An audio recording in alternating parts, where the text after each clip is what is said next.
জাতীয় দৈনিক সংবাদ দিগন্ত পত্রিকার নিয়মিত বিনোদন সংবাদের সাথে আছি আমি ইভা সাদিকা।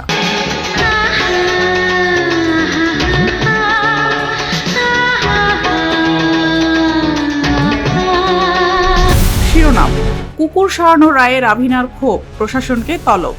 ভারতের শীর্ষ আদালত সম্প্রতি দিল্লি রাস্তা থেকে অনিয়মিত কুকুর সরিয়ে নির্দিষ্ট আশ্রয়স্থলে শেল্টারে রাখার নির্দেশ দিয়েছে। এই রায় প্রকাশের পর থেকে পশুপ্রেমী এবং সাধারণ জনমনে ব্যাপক উত্তেজনা তৈরি হয়েছে। আদালতের নির্দেশে স্থানীয় প্রশাসনকে রাস্তার কুকুরদের জন্য পর্যাপ্ত ও মানসম্মত শেল্টার নির্মাণ করতে বলা হয়েছে। তবে এই নির্দেশনার সঙ্গে যুক্ত অনেকেই বলেন, এই পদক্ষেপ বাস্তবায়ন কতটা সফল হবে তা স্থানীয় প্রশাসনের দক্ষতার উপর নির্ভর করবে। এই প্রসঙ্গে বলিউডের জনপ্রিয় অভিনেত্রী রাভিনা ট্যান্ডন ক্ষোভ প্রকাশ করেছেন।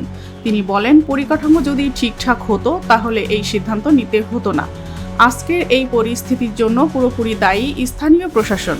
রাভিনা আরও বলেন, রাস্তার কুকুরদের এই অবস্থার জন্য আমাদের প্রশাসনিক ব্যবস্থা ব্যর্থ হয়েছে। অবিলম্বে তাদের নির্বিচারণ করা উচিত, যাতে জনসাধারণের নিরাপত্তা নিশ্চিত হয় এবং পশুদেরও মানবিকভাবে যত্ন নেওয়া যায়।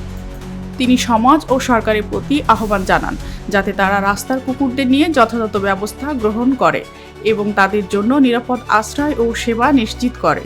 পশুপ্রেমীদের মধ্যে এই সিদ্ধান্তকে নানাভাবে দেখা হচ্ছে।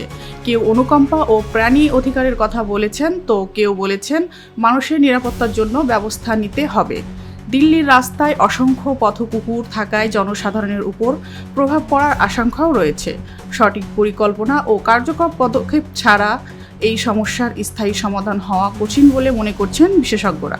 এই রায় ও রাভিনার মন্তব্য তুলে ধরেছেন একটি গুরুতর বাস্তবতা: সঠিক পরিকাঠামো ছাড়া যে কোনো সামাজিক সমস্যা সমাধান কঠিন।